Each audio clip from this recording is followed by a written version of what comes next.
I had a very strong experience immediately after. She told me to go over and sit on her left-hand side. And I was sitting there meditating on her. And if I opened my eye, if my eyes were open, I was looking at her. She was, you know, she was doing that multitasking thing she did, you know, talking to sort of 10, 15 people at once, you know, and just sort of getting on. If I closed my eyes, she was Sri Krishna, and she had the and she was going like this, repeatedly doing it like this. I mean, supposedly clearing out trying to clear out the Sudarshan, clearing out the collective shooting. But the other thing about that was when I started telling people about it, people would grill me very closely. What did you see with your eyes open? What did you see with your eyes closed? Because there'd been a number of people in the early group who had been, were from a drug background. And so they saw all sorts of, I mean, famously somebody only saw lights. They looked at Sri Mataji, right? Yeah. And so everybody was asking me, you know what, but apparently I passed the test. It was my eyes closed that I saw. And then I'd never done drugs. And we just came in at the end of the program. Yeah. The program was actually over when we'd gone to the airport. They'd taken us to the school or wherever we were staying. And then they drove us out to and Sri Mataji was there. And it was like a theater or something, Mark, or an auditorium. Yeah. But it wasn't big, but it was up on the stage, you know. Mm-hmm. So I hung out with other countries and... well, we traveled over with the French and all that. Right, okay. That's right, yeah. Is that the year we stayed briefly with the French in France and then went back to an airport and got on the next leg of our trip? Because we landed in England, and I think that's the story of Felicity opening the door and meeting the 4 Canadians. I remember being in the room, all of us, with Sri Mataji when she was discussing going to Canada. Suddenly in that fall, she was talking about going to North America and starting Sahaja Yoga. And I remember her saying, and what about Canada?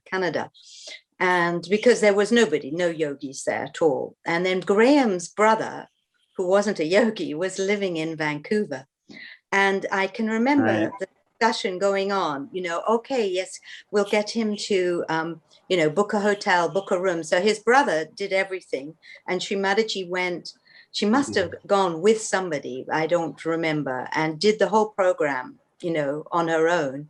And then said, I will send someone to come and help you to the people at the program. And I remember when she came back, I remember her saying, you know, I'm going to send Barbara. And so they called to Australia to Barbara to go to Canada and to establish Sahaja Yoga in Vancouver. Right. She was a very dynamic and very warm-hearted person. I remember her, I'd known her in England a little bit.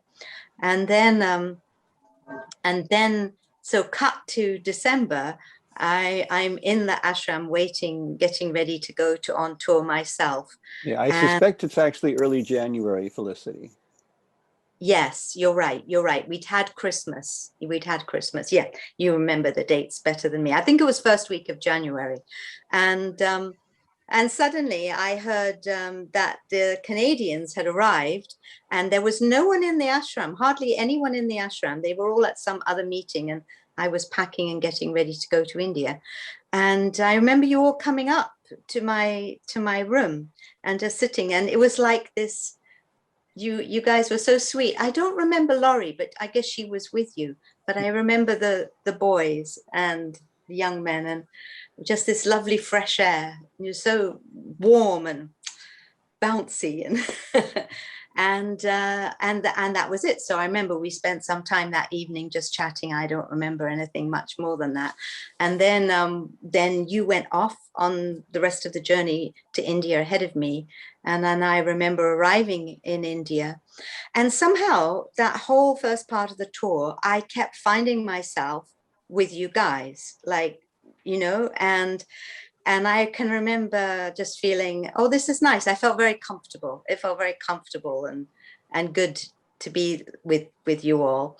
And so when Richard and I got matched, and Srimataji had said to me, Felicity, you must come to India, which was interesting because I hadn't thought about that. And then when I got there, I felt it's time now, and I put my name down on the list. And then it was a hilariously unusual marriage arrangement that year, maybe only that year, where Srimataji said to the people on the tour, give me your top 3 picks. And each yogi who wanted to get married wrote their number 1 choice, number 2 choice, and number 3 choice, and gave it to Srimataji. So what happened just prior to that was that we were all sitting. So there was only about 80 people on the tour, and 27 people had put their name down on the marriage list. I remember 88 people. 88, there you go. And which is not actually very many. You can fit in quite a small group. You can fit everybody sitting down. And I remember, so we were there, and as we would be at Mother's feet, and she would be talking, and suddenly she said, all those who were on the marriage list, please stand up. And everybody sort of stood up and then sat down. And then she went round the room, she went round the group. And she, do you remember that, Patrick? She went round the group. Yeah. And made each person stand up, and then she talked a little bit about each person, and she always said something nice, and if there was some big weakness she would say that too, but she also said something positive. So it was like she introduced each person on the marriage list to the whole group. And then when that was done, it was really fun. She said, now I want you to go away and pick the 3 people you would like to marry. The story, as I know it, is that no one on your list was from Canada. That's true. That's true. I always had a sense that I was going to marry someone from a different country. And I thought I was going to Australia because my mum was from there. So Patrick, funnily enough, you did not you did not write your 3 choices yourself? And here's what happened. Prior to this, Srimataji had been talking to some of the Indian girls, right? And she asked them if they wanted to get married. And she was actually actively then this is in the course of the tour, sort of suggesting boys to them. And so I had met Madhuri at the very first puja. I had seen her at the very first puja, and I think I talked to her a little, and then we were like, you were constantly meeting up. It was on the buses and that.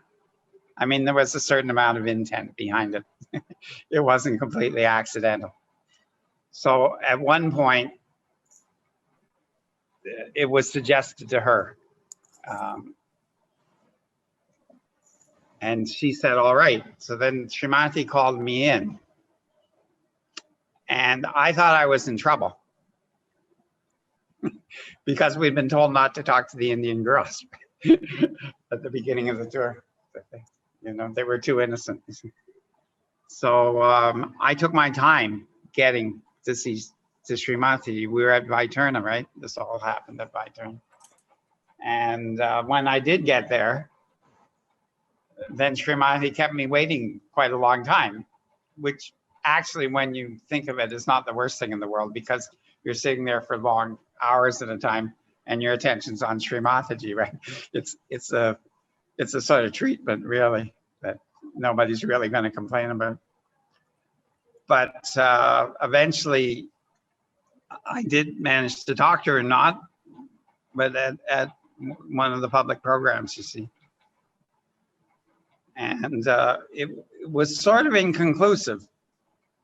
And so when she came to Richard on the list, this is on tape, you see, so that this can't be too much affected by memory. When she came to Richard on the list, when she finished with Richard, she just said, "What about you, Patrick?" Because we were sort of associated, right? And I said, "Well, Shrimataji, I'm already fixed." And she said, "What, another girl?" And I said, "No, Shrimataji, the same one." And she said, "We can work that out." So it happened. It happened that at the same time, but in a different way. So I wasn't on the list. I didn't have to pull out 3 names or anything like that.